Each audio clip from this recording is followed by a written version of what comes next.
Tes suara saya kedengaran nggak tuh? Iya, masuk.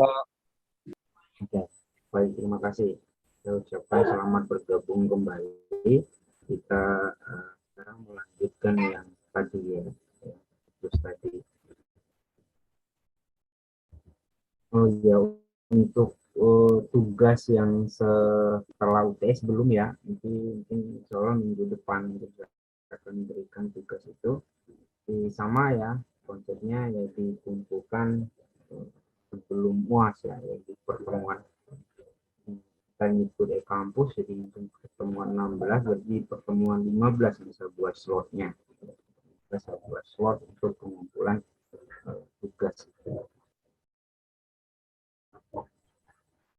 Baik, ini tadi sampai di efisiensi turbin. Nah, efisiensi keseluruhan itu adalah ya output keseluruhan dibagi dengan inputnya ya, input keseluruhannya.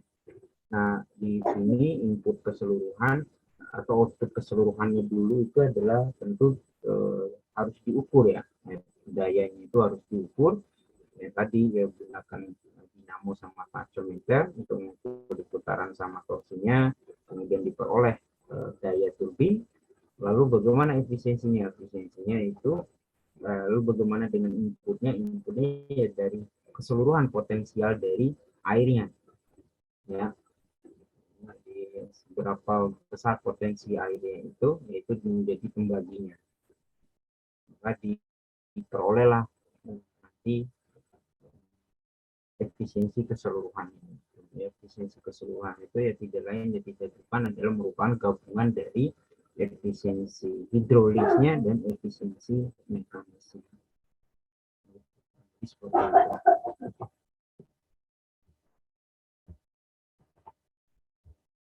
Ya, ini sebagai contoh, jadi kita bareng-bareng lah, ya, tolong dibantu hitung juga kalau yang ada angka hitungnya.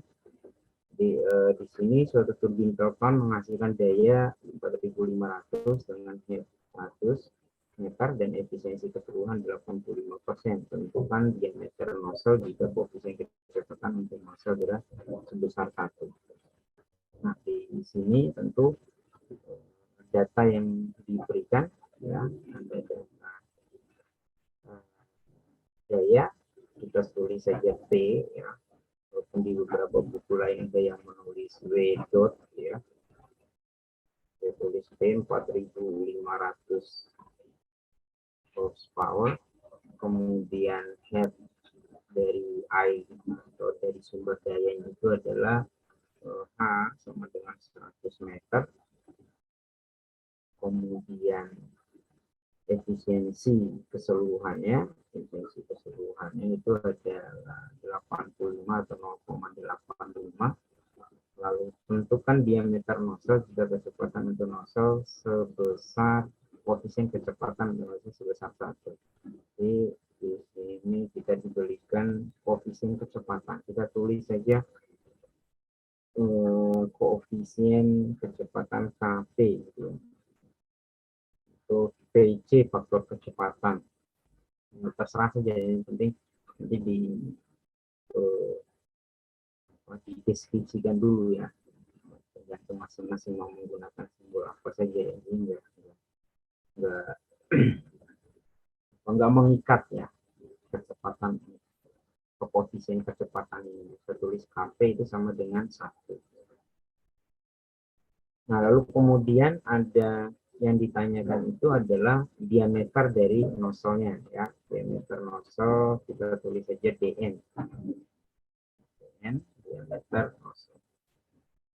Nah, lalu dari mana kita akan menghitung ya, dari mulai yang mana? Nah, tentu kalau kita telusuri ya, pelan-pelan menelusuri, kita akan temukan bahwa yang kita punya itu adalah persamaan tentang misal yang apa ya, bisa buka dulu untuk persamaan daya ya, persamaan daya dan efisiensi. Nah, ini dia, kita copy saja ya, copy Ctrl C, Ctrl V. Nah, setelah ini ya saya prop dulu biar tidak kebanyakan.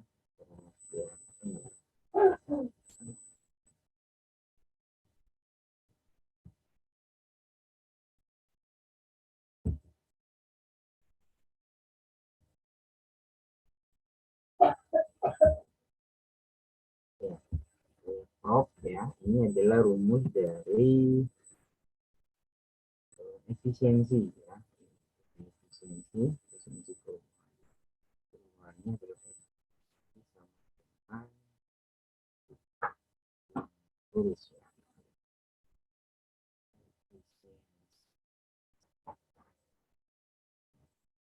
Jadi sama dengan daya sama dibagi dengan W QH per 7 per 75. Nah, di sini ya, di sini kita lihat bahwa yang ditanya adalah dn atau diameter nozzle ya. Kita akan temukan bahwa diameter nozzle nanti itu akan berpengaruh pada variabel yang debit ini ya. Ini pagar Abilawa, pagar Abilawa, pagar Abilawa. Yang tegar Abilawa.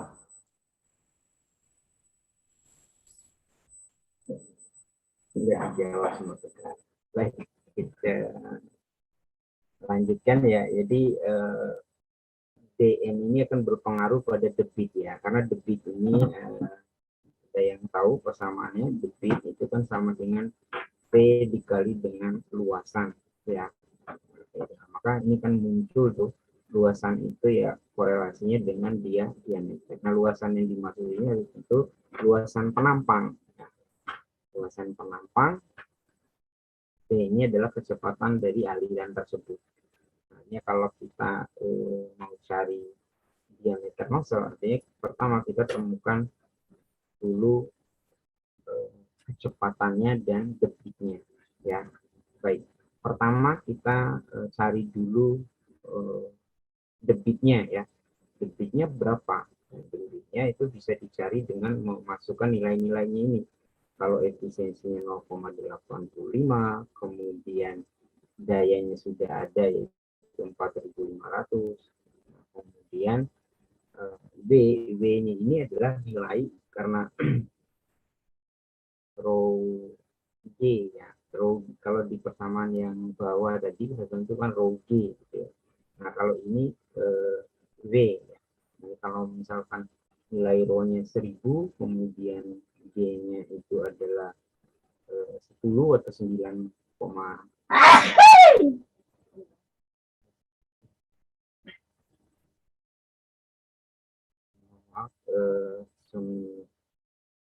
densitas 1000, G-nya 9,81 ya. Jadi kalau B itu adalah kita menulis B itu sama dengan row atau 1 per G row dikali dengan G ya. Dihapus. Jadi dia ini identik dengan nilainya W itu 1000 gitu ya. W itu 1000. Nilainya konstan ya. 1000. Nah, nanti kalau sudah ketemu apa nilai W-nya 1000, kalau pun tidak diberitahu di soal gitu ya, ini kan bergantung pada nilai densitasnya nantinya. Kalau soalnya tidak memberitahukan densitasnya, kita anggap densitasnya 1000 begitu gampang. Nah, kalau nanti densitasnya beda ya, misalkan 997 ya, kita berarti nilai W-nya 997 ya. Nah, lalu kemudian Q ini adalah debit ya, debit di sini yang kita mau cari. Kemudian H ada headnya adalah 100 dibagi dengan 75. Nah, dari sini kan kita sudah bisa menghitung loh. Untuk menghitung Q-nya itu tinggal dioperasikan saja ya. Ini berapa nih? Misal 1000 kali 100 ya. 1000 kali 100 dibagi 75 itu berapa tuh? Akan dihitung. Kemudian setelah dapat ini ya tinggal hasilnya berarti Q itu akan sama dengan 4.500 dibagi 0,85 dikali hasilnya ini tadi berapa? Jadi 1000 kali 100 dibagi 75 ya. Jadi artinya Q-nya bisa dicari ya. Kalau sudah sampai di situ. Itu nilai Q. Nah, sekarang setelah menemukan nilai Q ya, artinya kan mau cari nilai A nih. Nah, kalau sudah nilai, saya tulis dulu bahwa A itu dapat dicari dengan I sama dengan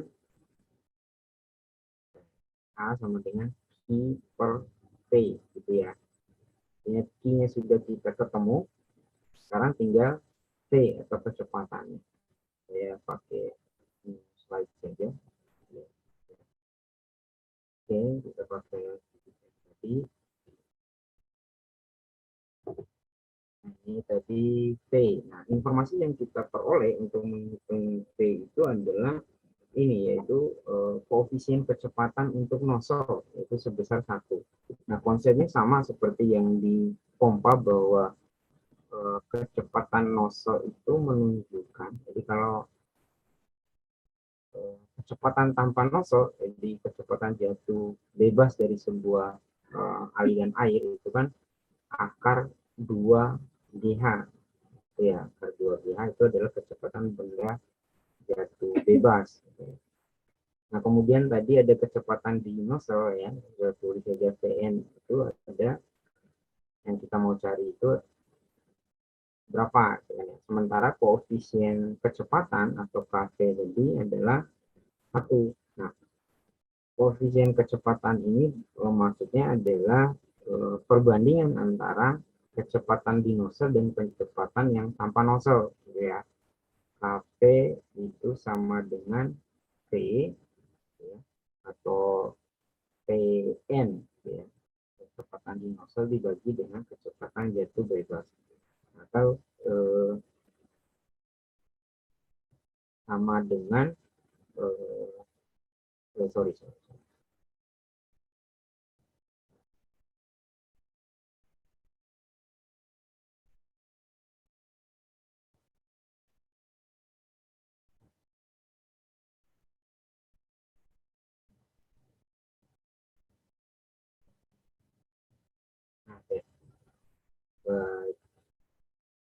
Nah, ini yang kita sudah ketahui kan adalah kecepatan yang di Kv-nya ya, koefisien kecepatan kita ketahui, dan T-nya ini tentu kita akan mengetahuinya dari head-nya tadi 2GH. Maka kalau kita lanjutkan ini untuk mencari Vn, maka kita bisa tulis Vn itu sama dengan Kv dikali dengan T kan gitu ya, dimana Kv-nya sama dengan 1 berarti Vn-nya sama dengan T itu sendiri atau akar 2GH.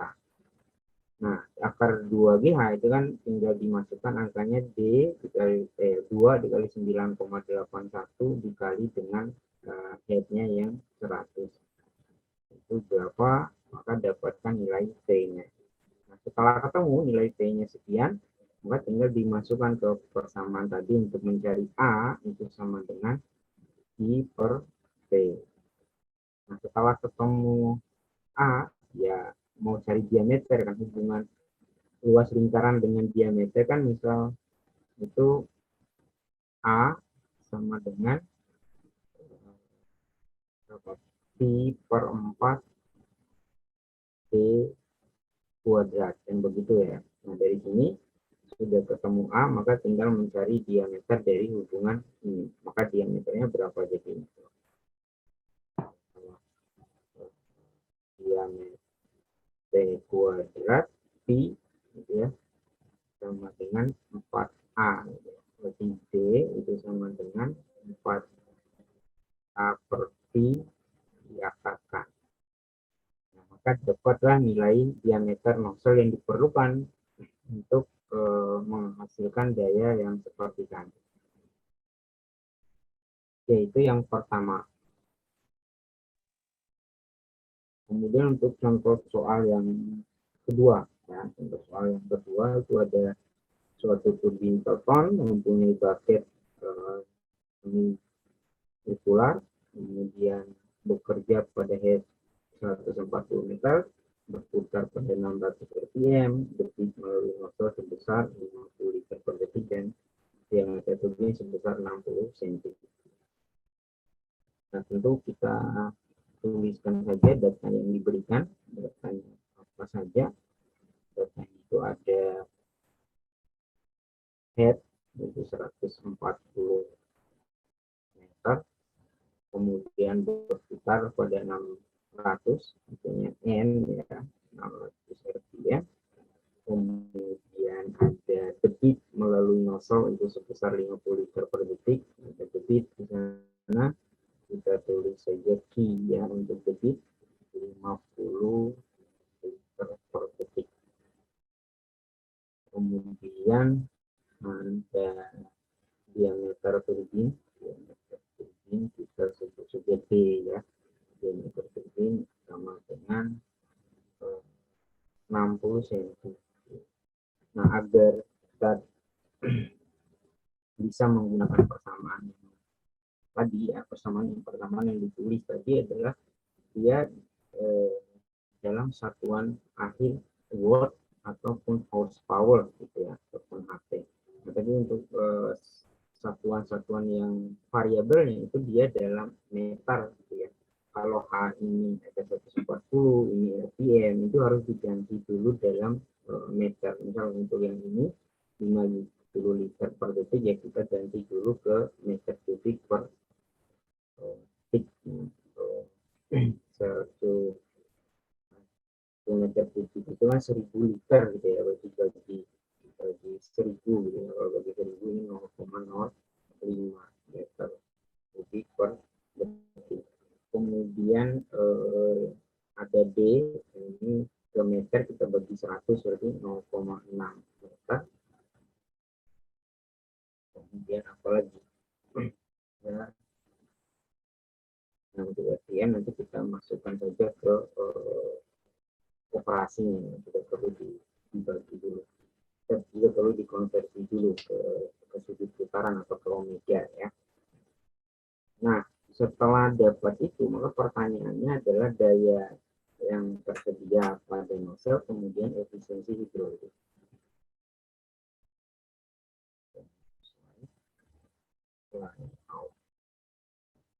Untuk dayanya sendiri, itu nomor A ya, kita hitung dulu daya yang tersedia pada nozzle.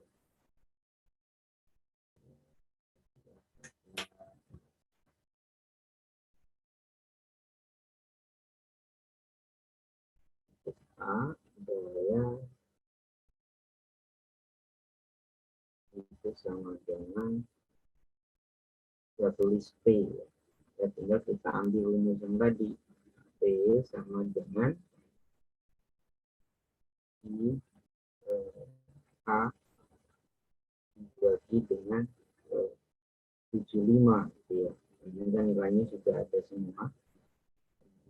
Itu yang ini itu adalah 0,05, kemudian yang headnya itu 140 dibagi dengan 75. Tinggal ditulis maka ketemu hasilnya, itu untuk daya yang tersedia di nozzle.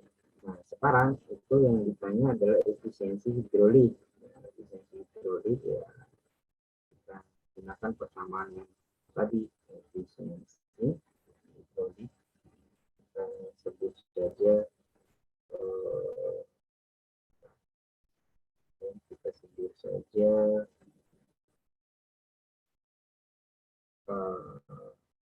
efisiensi H gitu ya, efisiensi hidrolik, efisiensi H. Itu tadi kita tinggal lihat persamaan efisiensi hidroliknya.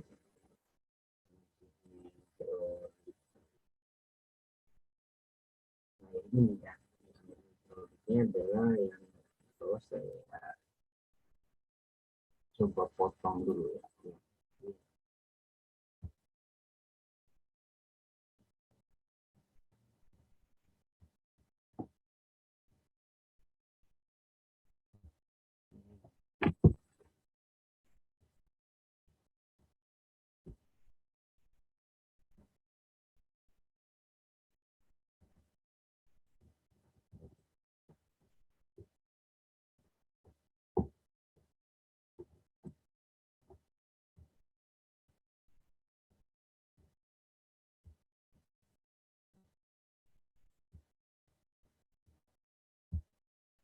Oke.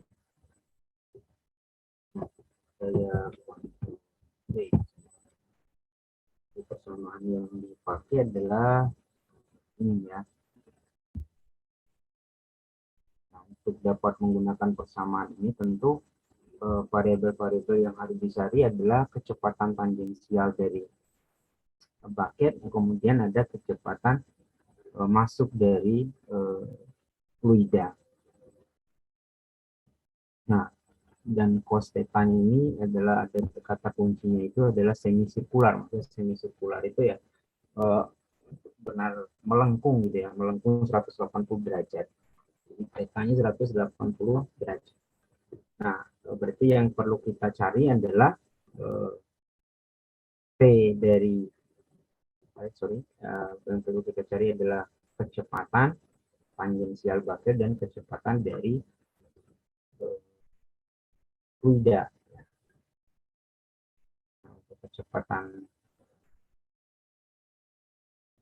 Untuk kecepatan tangensialnya kita tulis P sama dengan cari P gitu ya. Nah, untuk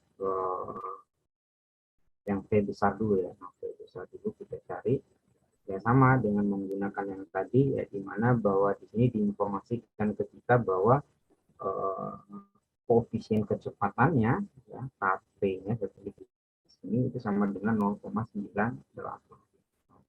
Nah, dengan berdasarkan pengetahuan itu kita bisa mencari dengan persamaan yang sama seperti tadi, di mana Kp itu adalah sama dengan rasio dari kecepatan P itu dikali dengan akar 2 beta.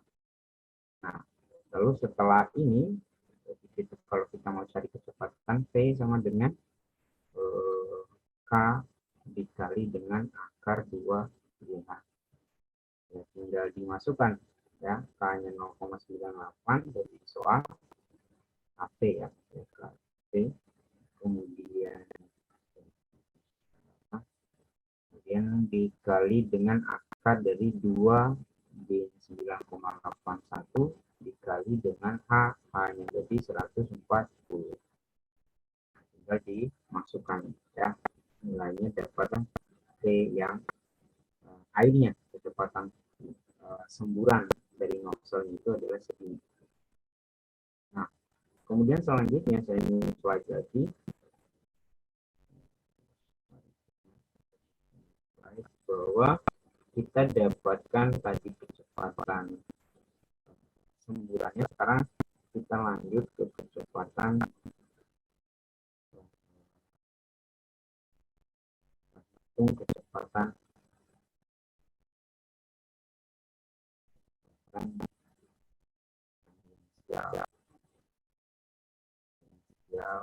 bucket atau T kecil ya. Untuk mencari T kecil itu ya tinggal menggunakan hubungan 2 pi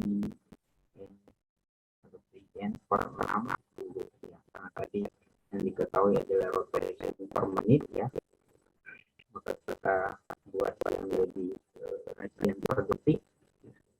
Setelah dia jadi radian per detik, baru dia bisa sama dengan kita butuh yang per detik ya.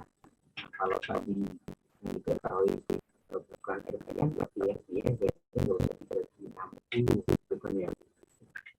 2 pi ini adalah karena yang diketahui adalah putaran ya, kita kalikan dengan 2 pi itu satu putaran, 2 pi n per 60 kecepatan tangensial dari bucket. Nah, kalau omega n, omega itu 2 pi n per 60 juga. Nah, setelah kita mencari tahu kecepatan tangensial ya, kecepatan tangensial dari bucketnya, maka kita bisa menghitung tinggal menggunakan persamaan yang ini.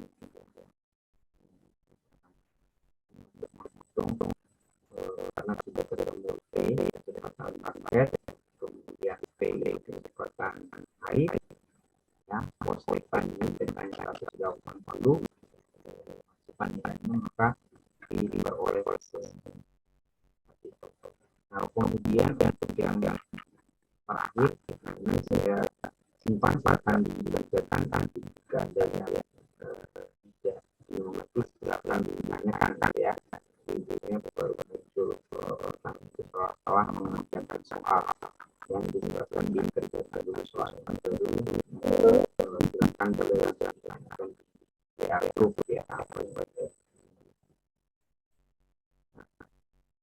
Untuk materi kali ini sampai di sini. Seperti yang tadi yang saya ingatkan kembali bagi yang baru bergabung yang alasannya silakan akan mengikuti kampus ya, walaupun materi yang sekarang pada pertemuan 9 dan kampus saya lihat itu sudah pertemuan 12 ya, silakan akan di pertemuan 12. Nah, rencananya ya nanti kita akan mengejar ketinggalan itu dengan cara bahwa di materi yang lewat saya katakanlah materi yang laksanakan lewat tanggal 10, 11 itu nanti saya akan upload berupa video ya tersedia.